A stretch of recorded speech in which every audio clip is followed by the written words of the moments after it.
So பார்த்துட்டேன்னு வைங்களேன், அம்மா இங்கே தான் இருக்காங்க. அப்புறம் இங்கே ஒரு நாள் நிற்க மாட்டேன், இறங்கி கடை கடைக்கு ஓடி வந்துடுவோம். அதுக்காண்டி ஒளிஞ்சே இருக்கேன்.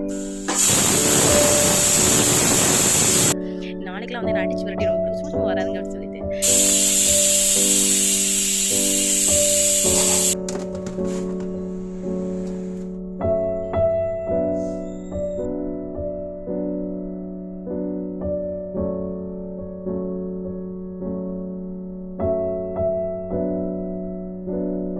ஹாய் ஃப்ரெண்ட்ஸ், எல்லாருக்கும் வணக்கம் and welcome back to our channel my life.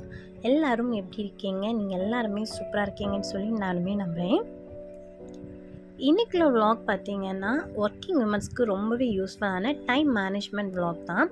எவ்வளோ சீக்கிரம் முடித்தாலுமே நம்ம கடைன்னு ஒர்க்கு முடிச்சுட்டு ஏதாவது ஒரு ஒர்க்கு வந்து கண்டிப்பாக பெண்டிங் இருக்கும் நம்ம ஆஃபீஸ்க்கு கிளம்புறதுக்கு முன்னாடி. ஸோ நான் பண்ணுற இதே மெத்தடை நீங்கள் ஃபாலோ பண்ணிங்கன்னா எல்லா ஒர்க்குமே முடிஞ்சு நமக்கு 2 கிட்ஸுக்குமே ஸ்கூலுக்கு அனுப்பி அட் த சேம் டைம் நம்மளும் ஆஃபீஸ்க்கு ரொம்ப ரிலாக்ஸாக போகலாம். ஸோ ஈவினிங் வந்து நம்ம வீடு பெருக்கணும், வெசல்ஸ் க்ளீன் பண்ணணும், இந்த மாதிரி எந்த ஒரு டென்ஷனும் இருக்காது. நான் பண்ணுற சின்ன டிப்ஸ் அண்ட் ட்ரிக்ஸை நீங்கள் ஃபாலோ பண்ணால் போதும், கண்டிப்பாக யூஸ்ஃபுல்லாக இருக்கும். ஸ்கிப் பண்ணாமே பாருங்கள். நம்மளோட சேனலில் இந்த vlog மூலமாக தான் ஃபஸ்ட் டைம் பார்க்குறீங்கன்னா சப்ஸ்கிரைப் பண்ணிக்கோங்க, கூடவே இருக்கிற பெல் ஐக்கானை கிளிக் பண்ணிக்கோங்க. அப்போ தான் நான் போடுற வீடியோஸோட நோட்டிஃபிகேஷன் உங்களுக்கு வரும், நீங்களும் மிஸ் பண்ணாமே பார்க்கலாம். இப்போ வாங்க வீடியோ பார்த்து என்ஜாய் பண்ணுங்கள். மார்னிங் நம்ம ரொம்ப ஹாப்பியாக பிரிஸ்காக அந்த டேயை ஸ்டார்ட் பண்ணதுக்கு 2 டிப்ஸ் தாங்க. நம்ம நைட்டு தூங்கும் போது அன்றைக்குள்ள வெசல்ஸ் எல்லாமே நீட்டாக க்ளீன் பண்ணி கவுண்டர் டாப் எல்லாமே நீட்டாக க்ளீன் பண்ணி வச்சுட்டு நம்ம படுத்தாலே போதும். மார்னிங் வந்து ரொம்ப ஹாப்பியாக எனர்ஜெட்டிக்காக ஒர்க் ஸ்டார்ட் பண்ணிக்கலாம். நெக்ஸ்ட்டு பார்த்தீங்கன்னா ப்ரீ நம்ம தேங்காய் திருவி வைக்கணும், சின்ன வெங்காயம் முறுக்கி வைக்கணும், இந்த மாதிரி எதுவுமே இல்லை. நம்ம நைட்டே வந்து தூங்கும் போதே நம்ம மார்னிங் பிரேக்ஃபாஸ்ட் என்ன பண்ணணும், மத்தியானம் என்ன பண்ணணும், இந்த மாதிரி நம்ம வந்து என்ன ப்ரிப்பரேஷன் பண்ண போகிறோமோ அதை முந்தின நாளே நம்ம வந்து பிளான் பண்ணி வச்சுட்டாலே போதும். மார்னிங் வந்து ஈஸியாக நம்ம வந்து ஒர்க்கை கடன்னு ஸ்டார்ட் பண்ணிடலாம். ஸோ நம்ம வெசல்ஸ் க்ளீன் பண்ணாமல் பட்டுட்டு அதில் ஒரு 15 மினிட்ஸ் போயிடும். நெக்ஸ்ட் நம்ம என்ன குக் பண்ணலாம் இந்த மாதிரி திங்க் பண்ணாலே அதுலேயே ஒரு 1/2 அன் ஹவர் நமக்கு வந்து 2 சேர்த்து வேஸ்ட் ஆயிரும். ஸோ இதுவுமே ஒரு ஈஸியான டிப்ஸ் தான், ட்ரை பண்ணி பாருங்கள். ஸோ மார்னிங் பார்த்தீங்கன்னா நான் வந்து ஏர்லி மார்னிங் நான் வேக்கப் ஆகலான்னு கேட்டேன், இல்லை. ஸோ இதை கண்டிப்பாக ஃபாலோ பண்ணாதுக்கு நான் 6 o'clock தான் வேக்கப் ஆகுவேன். ஏன்னா 9:30 or 9 o'clock நம்ம ஷார்ப்பாக வந்து பெட்டுக்கு தூங்க போனால் மட்டும்தான் நம்மளால் 5 o'clock வந்து பிரிஸ்காக எந்திக்க முடியும். நான் நைட்டு தூங்குறதுக்கு 1 o'clock ஒரு 1:30 ஆகிரும். சில டைமில் நான் அதில் 6 o'clock தான் வேக்கப் ஆகுவேன். சம்டைம்ஸ் வந்து 6:30 வேக்கப் ஆகுவேன். எனக்கு அம்முட்டிக்கு ஸ்கூல் டைம் பார்த்தீங்கன்னா 8:30 நான் எல்லாமே ரெடி பண்ணி வச்சா தான் அம்முட்டி வந்து வீட்டிலேருந்து கிளம்பி போகிறது கரெக்டாக இருக்கும். பட் நான் வந்து ஒர்க்கை வந்து ஸ்பீடாக பண்ணுவேன். ஸோ நீங்கள் ஒர்க்கை வந்து கொஞ்சம் மெல்ல ஸ்லோவாக தான் பண்ணுவேன்னு வந்துச்சுன்னா நீங்கள் வந்து 5:30 வந்து ஸ்பீடாக வந்து வேக்கப் ஆகுங்க. நான் என்னோட ஒர்க் பார்த்தீங்கன்னா நான் கடன்னு பண்ணுவேன். ஒரு சைடில் ஒரு அடுப்பில் ஏதாவது வச்சுருந்தேன்னா இன்னொரு கையில் வந்து ஏதாவது ஒரு ஒர்க் பண்ணிட்டு இருப்பேன். சைட் பை சைடு வந்து நான் இந்த மாதிரி ஒர்க் பண்ணும்போது நமக்கு வந்து ஈஸியாக எல்லா ஒர்க்குமே வந்து க்ளீன் பண்ணிகிட்டே இருக்கலாம். ஒரு ஒர்க் பண்ணும்போதே நெக்ஸ்ட் நம்ம என்ன பண்ணணும் அப்படின்னு சொல்லிட்டு நம்ம மைண்டுக்கு நம்மள அறியாமல் கடன்னு ஓட்டால் மட்டும்தான் நம்ம வந்து ஒர்க்கை வந்து ஈஸியாக பண்ண முடியும் மார்னிங். ஸோ இந்த மாதிரி மார்னிங்கே நம்ம ஒர்க்கை வந்து கிளியராக முடிச்சிட்டோம்னா நம்ம ஈவினிங் வந்து ஆஃபீஸ் போயிட்டு வந்ததுக்கப்புறம் ஒர்க் எதுவுமே பண்ணமாங்க. ஆஃபீஸ் போயிட்டு வரமே கண்டிப்பாக டயர்டாக தான் வரும். வந்ததுமே வெளில பொறுமையாக இருந்தே டீ காஃபி எதாவது குடிச்சிட்டு நைட்டு வந்து டின்னர் டைம் பண்ணதுக்கும் ஈஸியாக இருக்கும். அன்றைக்கி மார்னிங் பிரேக்ஃபாஸ்ட் வந்து உளுந்தங்கஞ்சி தான். உளுந்தங்கஞ்சி அம்முட்டிக்கும் பாப்படிக்கும் ரொம்ப பிடிக்கும். ஸோ மண்டே டு ஃப்ரைடே வந்து ஈஸியாக பண்ண டிஃபன் தான் நான் ரெடி பண்ணுவேன். உளுந்து பார்த்தீங்கன்னா எந்திரிச்சதுமே நான் ஊற போட்டுட்டேன். ஒரு 1/2 hour முன்னாடி உளுந்த ஊற போட்டு நம்ம ரெடி பண்ணோம்னா ஈஸியாக வந்து குக் ஆகிரும். ஒரு 15 மினிட்ஸ் 20 மினிட்ஸ் ஆக வேண்டிய வேலை இதில் நமக்கு 10 நிமிஷத்தில் முடிஞ்சிடும். உளுந்து சீக்கிரம் குக் ஆகிரும். சைட் பை சைட் பார்த்தீங்கன்னா அன்றைக்கி பச்சை பயிர் குழம்பு தான் ரெடி பண்ணியிருந்தேன். ஸோ அந்த பயிரையும் நான் வாஷ் பண்ணி எடுத்துக்க போகிறேன். ரெண்டுமே நான் குக்கரில் தான் ரெடி பண்ண போகிறேன். சின்ன வெங்காயம் பார்த்தீங்கன்னா நைட்டே வந்து நிறைய பேர் வந்து கட் பண்ணி எடுத்து வைப்பாங்க. பட் எனக்கு வந்து மார்னிங் தான் வந்து நான் வந்து சின்ன வெங்காயம் ஃப்ரிட்ஜில் வைக்கிறது எனக்கு பிடிக்காது. ஸோ நான் டீ போட்டிருக்க டைமில் சைட் பை சைடில் தேவையான சின்ன வெங்காயம் பூண்டிக்கும் நான் கட் பண்ணி எடுத்து வச்சுக்க போகிறேன். உளுந்தங்கஞ்சிக்கு உளுந்து, அரிசி, சின்ன வெங்காயம், பூண்டு, கொஞ்சமாக சுக்கு நல்லா தட்டி போட்டு 1/2 ஸ்பூன் வெந்தயம் போட்டு 1 கப் அரிசிக்கு 1.5 டம்ளர் தண்ணி வச்சா கரெக்டாக இருக்கும். உப்பு வந்து அந்த டைம் ஆட் பண்ண மாட்டேன். நம்ம தேவைக்கு சாப்பாடு எடுக்கும் போது தான் உப்பு ஆட் பண்ணுவேன். உப்பு ஃபஸ்ட்டே ஆட் பண்ணால் ஈவினிங் மேலே சாப்பிடுனா சளிச்சு போயிடும். சைட் பை சைடு வந்து பச்சை பயிர் குழம்புக்கும் நான் ரெடி பண்ணி வச்சுட்டேன். அதுவுமே நான் குக்கரில் தான் ரெடி பண்ண போகிறேன். 1 கப்பு பச்சை பயிரும் நல்லா வாஷ் பண்ணி எடுத்துக்கோங்க. அது கூட 1 டேபிள் ஸ்பூன் சீரகம், கொஞ்சமாக மஞ்சள் தூள், கட் பண்ணி வச்சுருந்த 10 சின்ன வெங்காயம், 7 8 பல் பூண்டு, 1 தக்காளி, 2 பச்சை மிளகாய் போட்டு 1 கப் பச்சை பயிருக்கு 1.25 தண்ணி வந்து கரெக்டாக இருக்கும். ஸோ நம்ம தண்ணி வந்து கரெக்டாக வச்சோம்னா குக்கர்லேருந்து எதுவுமே வெளியே சிந்தாது. எக்ஸ்ட்ரா தண்ணி வச்சோம்னா அது சேம் டைம் நம்மளுக்கு அடுப்பெல்லாம் சிந்தி போயிடும். அதை துடைக்கிறதுக்கே கொஞ்சம் டைம் ஆகிரும். நான் சைட் பை சைடு வந்து அரிசியும் ஊற போட்டு வாஷ் பண்ணி எடுத்து வச்சுட்டேன். ஸோ 3 அடுப்பையும் at the same time use பண்ணிட்டேன். ரிலாக்ஸாக இருந்து காஃபி குடிச்சிட்டு நம்ம இன்றைக்கி வந்து எண்ணெய் கத்திரிக்காய் ரெடி பண்ணலான்னு வச்சுருக்கேன். ஸோ எண்ணெய் கத்திரிக்காய்க்கு அதிகமாக வந்து சின்ன வெங்காயம் தேவைப்படும். ஸோ சின்ன வெங்காயத்தை எல்லாமே கட் பண்ணி எடுத்துக்க போகிறேன். ஸோ உங்களுக்கு மார்னிங் வந்து உங்களுக்கு கஷ்டமாக இருந்துச்சுன்னா நீங்கள் நைட்டே வந்து தூங்கும்போது சின்ன வெங்காயம் நாளைக்கு காலத்துக்கு என்னெல்லாம் தேவையோ சின்ன வெங்காயம் கட் பண்ணி எடுத்து வச்சுக்கோங்க. கொஞ்சம் ஈஸியாக இருக்கும். ஸோ தேங்காய் பார்த்தீங்கன்னா நான் வந்து சில டைம் திருப்பி வச்சுருப்பேன், சில டைம் மார்னிங் தான் சைட் பை சைட் தான் நான் வந்து திருவேன். நான் ஃப்ரிட்ஜில் வந்து எனக்கு அதிகமாக வச்சு யூஸ் பண்ணது பிடிக்காது. அதனால் பிடிக்கிற கேப்பில் சைட் பை சைட் வந்து எண்ணெய் கத்திரிக்காய்க்கும் பச்சை பயிர் குழம்புக்கும் தேவையான சின்ன வெங்காயம் பூண்டும் நான் கட் பண்ணி எடுத்து வச்சுட்டேன். மார்னிங் பிரேக்ஃபாஸ்ட் வந்து ரெடி ஆகிடுச்சுது. அதே சேம் அடுப்பில் வந்து பச்சை பயிர் குழம்பு நம்ம தாளித்து கொட்டிடலாம். அதுக்கு எண்ணெய், கடுகு, முழு வத்தல் 2 கிள்ளி போட்டுக்கோங்க. கொஞ்சமாக வந்து கருவேப்பிலை, ஒரு 10 சின்ன வெங்காயத்தை குட்டியாக கட் பண்ணி எடுத்து வச்சுக்கோங்க. கொஞ்சமாக வந்து காயப்பொடி ஆட் பண்ணிக்கோங்க.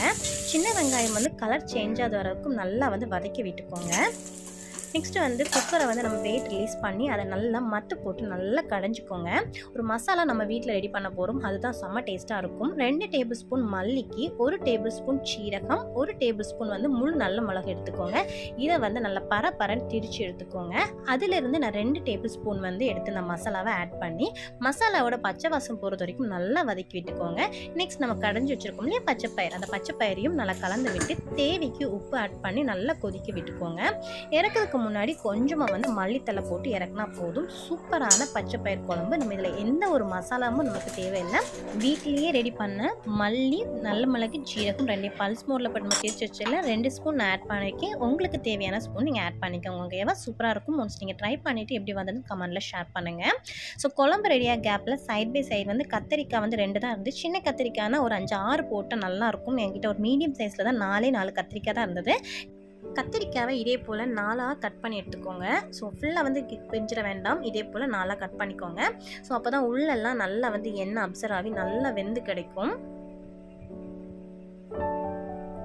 ஸோ கத்திரிக்காய் வந்து ஒரு 6லேருந்து 7 டேபிள் ஸ்பூன் போல் எண்ணெய் ஆட் பண்ணிக்கோங்க. இந்த எண்ணெயில் கத்திரிக்காவை நல்லா வதக்கி எடுத்துக்கோங்க.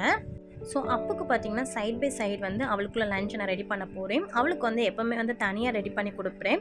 பருப்பு, ரசம் இந்த மாதிரி இருந்தால் தான் நான் பிசைஞ்சு கொடுப்பேன். அதுக்கு வந்து கொஞ்சமாக அரிசி, பூண்டு, கேரட், கொஞ்சமாக பாசிப்பருப்பு, கொஞ்சமாக வந்து சிறுபெத்த பருப்பு, என்ன பருப்பு இருந்தாலும் 2 பருப்பு ஆட் பண்ணிப்பேன்.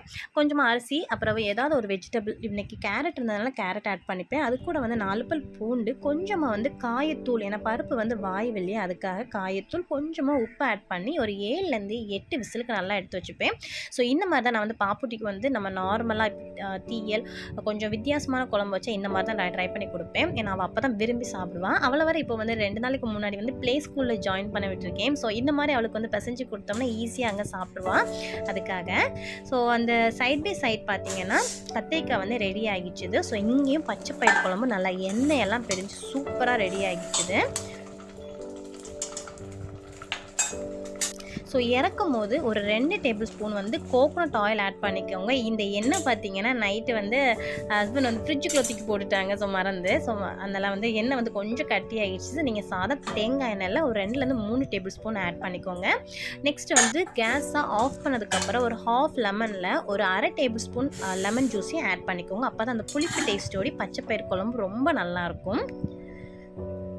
ஸோ எண்ணெய் கத்திரிக்காவை நம்ம சைட் பை சைடு நம்ம எடுத்து வச்சுட்டோம் இல்லையா, அதே கடாயில் கொஞ்சமாக வந்து வெந்தயம் ஆட் பண்ணிக்கோங்க. ஒரு 1/2 டேபிள் ஸ்பூன் போல், ஒரு 1/2 டேபிள் ஸ்பூன் போல் கடுகு, உளுந்தம்பருப்பு. ஸோ இதெல்லாம் நல்லா வந்து வதக்கி விட்டுக்கோங்க. ஒரு கைப்பிடி வந்து கருவேப்பிலை ஆட் பண்ணிக்கோங்க.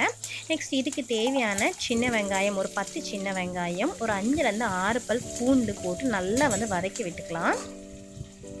எண்ணெய் கத்திரிக்காய்க்கு இன்றைக்கி ஒரு பேஸ்ட் நான் ரெடி பண்ண போகிறேன். அதுக்கு வந்து ஒரு பல்லாரியை இதே போல் கட் பண்ணி எடுத்துக்கோங்க மிக்ஸி ஜாரில். அதுலேயே ஒரு தக்காளி ஆட் பண்ணிக்கோங்க. ஃபஸ்ட்டு நான் வந்து ஒரு லெமன் சைஸில் புளியை ஊற போட்டிருந்தேன். அதில் 1/2 டம்ளர் போல் புளி தண்ணி ஆட் பண்ணிக்கோங்க. நெக்ஸ்ட் இது கூட 1/2 டேபிள் ஸ்பூன் மஞ்சள் தூள் ஆட் பண்ணிக்கோங்க. 1 டேபிள் ஸ்பூன் குழம்பு மிளகாய் தூள், 1 டேபிள் ஸ்பூன் மல்லித்தூள், காரத்துக்கு தேவையான அளவுக்கு வத்தல் தூள் ஆட் பண்ணிக்கோங்க. 1/2 டேபிள் ஸ்பூன்லேருந்து 3/4 டேபிள் ஸ்பூன் சாம்பார் பொடி ஆட் பண்ணிக்கோங்க. வீட்டில் திரிச்சதாக இருந்தாலும் சரி, ஆச்சி சாம்பார் பொடியாக இருந்தாலும் சரி, நீங்கள் ஆட் பண்ணிக்கோங்க. இதை வந்து ஒரு பேஸ்ட் மாதிரி ரெடி பண்ணி வச்சுக்கோங்க. ஓகேவா? அதுதான் வந்து எண்ணெய் கத்திரிக்காய்க்கு செம்ம டேஸ்ட் கொடுக்கும்.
ஸோ உளுந்தங்கஞ்சியில் பார்த்தீங்கன்னா நிறைய பேருக்கு தனியாக இருக்க பிடிக்கும். எங்களுக்கு அப்படி இல்லை, ஸ்பூனால் இப்படி எடுத்து சாப்பிட்டா தான் பிடிக்கும். தேங்காய் மட்டும் கொஞ்சம் திருவி போட்டால் போதும், சூப்பராக இருக்கும். தேவைக்கு வந்து உப்பு ஆட் பண்ணிக்கோங்க. பாப்பாவுக்கு வந்து நான் இந்த மாதிரி தான் மிக்சியில் பல்ஸ் மோடில் போட்டு நல்லா கிரைண்ட் பண்ணி கொடுப்பேன். நான் அப்போ தான் அவள் வந்து சாப்பிடுவா. பாப்புட்டி பார்த்தீங்கன்னா இப்போ நேற்றுலேருந்து தான் வந்து நான் டே கேர் கொடுத்துருக்கேன். ஸோ இது வந்து செகண்ட் டே இன்னைக்கு நான் வீடியோ எடுத்தது. ஸோ சைட் பை சைடு பாப்பாக்குள்ள சாப்பாடும் ரெடி ஆகிடுச்சுது. ஸோ என்ன சாப்பாடு கொடுத்தாலும் பாப்பாக்கு நான் ஒரு டேபிள் ஸ்பூன் கீ ஆட் பண்ணி கொடுப்பேன். ஸோ அந்த மாதிரி தான் அவளுக்கு சாப்பிட்டு பழகிட்டா. அதனால் இப்போ வரைக்கும் அந்த மாதிரி தான் கண்டினியூ பண்ணிட்டு இருக்கிறேன். ஸோ பாப்புட்டி பார்த்தீங்கன்னா ப்ளே ஸ்கூலுக்கு இன்றைக்கி தான் செகண்ட் டேன்னு சொல்லியிருந்தேன். ஸோ இந்த மாதிரி அவளுக்கு கொடுத்தோம்னா அவள் கொஞ்சம் அவங்கள்ட்ட இருந்து விரும்பி சாப்பிடுவா. நம்மளுக்கு பிடிக்காத சாப்பாடு கொடுத்தா கண்டிப்பாக அவளுக்கு வந்து அங்கே சாப்பிட்றதுக்கு பிடிக்காது. அதனால தான் ஸோ மார்னிங் பிரேக்ஃபாஸ்ட் வந்து அவள் வந்து சைட் பை சைடு அவளை உட்கார வச்சு தான் நான் வந்து ஒர்க் பண்ணிட்டு இருந்தேன். ஸோ மொபைல் பார்த்துட்டே தான் இருந்தால் சரி சாப்பாடு கொடுத்து பார்ப்போம்னு சொல்லி அவள் வந்து சாப்பிட்டுட்டா. ஸோ மார்னிங் பிரேக்ஃபாஸ்ட் வீட்டிலேருந்து சாப்பிட்டுட்டு அவளை குளிப்பாட்டி நம்ம விட்டாலே போதும். ஒரு ஹாஃப் அன் ஹவர் விளையாண்டிட்டு ஒரு 2 hours வந்து அவளே தூங்கிடுவான். ஸோ எனக்கு வீட்டில் அவளை பார்க்குறதுக்கு எனக்கு ஆள் அந்தளவுக்கு வசதி இல்லை. ஸோ எனக்கும் அம்மானு ஒரு ஆப்ஷன் இல்லாதனால எனக்கு அவளுக்கு வந்து சீக்கிரமே டே கேரில் விட வேண்டியதாக ஆகிடுச்சுது. ஸோ அதனால் அவள் கூட கொஞ்சம் நேரம் டைம் ஸ்பெண்ட் பண்ணி அவள் கூட பிரேக்ஃபாஸ்ட் கொடுத்துட்டு நான் கடை அம்மூட்டிக்கும் எல்லாமே ரெடி பண்ணி எடுத்து வைக்க போகிறேன். அம்மூட்டிக்கு பார்த்தீங்கன்னா பச்சை பயிர் குழம்பு இருக்கு இல்லையா, அதில் வந்து சாதத்தில் நல்லா பிசைஞ்சு கொடுத்துட போகிறேன். கூட பார்த்திங்கன்னா எண்ணெய் கத்திரிக்காய். ஸோ அவள் வந்து எதுனாலும் அவள் சாப்பிட்ருவா. ஸோ இன்றைக்குள்ள லஞ்ச் வந்து இதுதான், பிரேக்ஃபாஸ்ட் இதுதான். உங்களுக்கு பிடிச்சிருந்தா ஒரு சின்னதாக ஒரு லைக் கொடுங்க. கீழே கமெண்டில் உங்களோட மனதில் என்ன தோணுதோ கீழே கமெண்டில் ஷேர் பண்ணுங்கள். ஸோ கையோடி பார்த்திங்கன்னா எனக்குமே ரெடி பண்ணி வைக்க போகிறேன். ஸோ ஃபைனலாக பார்த்தீங்கன்னா அம்முட்டிக்கும் பாப்புட்டிக்கு எனக்கு 3த்துக்குமே லஞ்ச் வந்து ரெடி ஆகிடுச்சு. இப்போ டைம் பார்த்தீங்கன்னா 8:30 ஆகுது. ஸோ இப்போ அம்முட்டி வந்து எல்லாமே ரெடி ஆகிட்டு இருப்பான். நான் அவளுக்கு தலை மட்டும் கட்டி கொடுத்தா போதும். ஹஸ்பண்ட் அம்முட்டியை போய் விட்டுட்டு வந்ததுக்கப்புறம் வந்து நான் ரெடி ஆகியிருப்பேன். என்னையும் பாப்புட்டியை கொண்டு ப்ளே ஸ்கூலில் கொண்டு விட போவாங்க. ஸோ நான் பண்ணுற இதே டிப்ஸை நீங்கள் ஃபாலோ பண்ணாலே போதும். 8:30 ஷார்ப்பாக லஞ்ச் பிரேக்ஃபாஸ்ட் 3 பேத்துக்கும் டிஃபன் பாக்ஸும் சேம் டைம் நான் பேக் பண்ணிட்டேன். ஸோ ஹஸ்பண்ட் வந்து அம்முட்டியை கொண்டு வரதுக்காக 8:45 வீட்டிலேருந்து கிளம்புனாங்க. ஸோ கூடவே அப்போவே கூட்டிகிட்டு போயிட்டாங்க. அவங்க வரதுக்கு முன்னாடி நானுமே ஃப்ரெஷ்அப் ஆகிட்டு வீடெல்லாம் பெருக்கி போட போகிறேன். இந்த மாதிரி நம்ம க்ளீன் பண்ணிட்டோம்னா ஈவினிங் வந்து நம்ம ரிலாக்ஸாக இருக்கும். நம்ம வந்து அதை பண்ணணும் இதை பண்ணணும் அப்படின்னு இல்லை. ஃபைனலாக எங்களோட கிச்சன் கவுண்டர் டாப் இந்த மாதிரி தான் இருக்குது. எவ்வளோ நீட்டாக இருக்குன்னு நீங்களே பாருங்கள். வெசல்ஸ் எல்லாமே நீட்டாக வாஷ் பண்ணிட்டேன். சிங்கில் ஒரு வெசல்ஸ் கூட கிடக்காது. கீழேயும் ஃப்ளோர் எல்லாமே நீட்டாக வந்து வாஷ் பண்ணிட்டேன். நேற்றே வந்து வாஷ் பண்ணி வச்சிருந்த துணி எல்லாமே எடுத்து பெட்லேயும் போட்டு ஈவினிங் வந்து நான் காய போட்டுப்பேன். சைட் பை இன்றைக்கி மார்னிங்கே நான் எந்திரிச்சதுமே மிஷினில் வாஷ் பண்ண துணி போட்டிருந்தேன். அதுவுமே எடுத்து காய போட்டுட்டேன். ஸோ எல்லாம் பிரேக்ஃபாஸ்ட் லஞ்சுமே நான் வந்து டைனிங் டேபிள் எடுத்து வச்சுருப்பேன். ஹஸ்பண்டுக்கு வந்து ஆஃப்டர்நூன் வந்து எடுத்து சாப்பிட்றதுக்கு ஈஸியாக இருக்கும். பாப்புட்டியும் நான் ரெடி பண்ணி விட்டுட்டேன். நெக்ஸ்ட் நானுமே பாப்புட்டியும் சேர்ந்து தான் வந்து டே கேர் போவோம். பாப்பா வந்து ப்ளே ஸ்கூலுக்குள்ளே இருப்பா, நான் வந்து வெளியே உட்காந்துருப்பேன். ஸோ நெக்ஸ்ட் வந்து ப்ளே ஸ்கூலோட தான் நம்ம கண்டினியூவாக பார்க்கலாம். சொல்லிடு பாட்டிக்கு பாய் சொல்லிடு. இன்னைக்கு பார்த்தீங்கன்னா செகண்ட் டே. பாப்பாவை விட்டுட்டு இப்போ தான் வந்து உட்காந்துருக்கேன். நானுமே சாப்பாடு கொண்டு வந்துட்டேன். ஏகப்பட்ட கொசு கடி, எறும்பு, கட்டெறும்புலாம் வந்து கடிக்குது. ஸோ பாப்புட்டி வந்து இப்போ தான் வந்து அவங்க ஊஞ்சல் சர்க்கு அந்த சுற்றுவாங்கல்ல அதெல்லாம் சுற்ற வச்சுருந்தாங்க. ஸோ அந்த இடத்துல போய் நின்னேன். இந்த புதருக்குள்ளே போய் நின்னேன்னா ஸோ எறும்பு ஃபுல்லாக கொசுலாம் கடிச்சு பிச்சு மேய்ஞ்சிட்டேன். நான் இங்கே இருந்தால் வந்து அங்கே வந்து விளையாடுனா தெரியும். ஸோ தெரிஞ்ச ஆளுன்னு சொல்லிட்டு அந்த பாட்டின்னு சொல்லிட்டு போனாங்க. நாங்கள் விளையாட கூட்டிகிட்டு போகிறோம், நீங்கள் வந்து அங்கே தள்ளி போய். ஸோ பாப்பாக்கு பார்த்தீங்கன்னா 1.5 வயசு முடிஞ்சு 2 மாதம் தான் ஆகுது. ஸோ இப்போவுமே நான் எதுக்கு டே கேரில் விட்டுருக்கேன் நீங்கள் நிறைய பேர் நினச்சிருப்பீங்க. ஸோ நான் ஜாயிண்ட் ஃபேமிலியில் தான் இருக்கேன். பட் என்னை சுற்றி நிறைய பேர் இருப்பாங்க. பட் பாப்பா அழுதா கூட ஏன் அழுறான்னு கேட்க மாட்டாங்க, தூக்க மாட்டாங்க. எனக்கு வேலையெல்லாம் செய்து நானே தான் அவளை பார்த்துப்பேன்.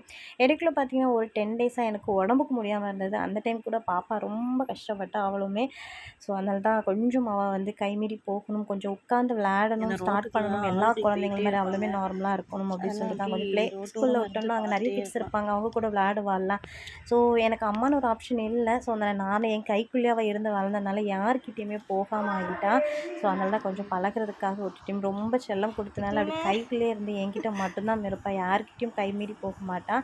ஸோ வீட்லேயும் யாரும் எடுத்து பழகாதனால அவள் அப்படியே இருந்து பழகிட்டா.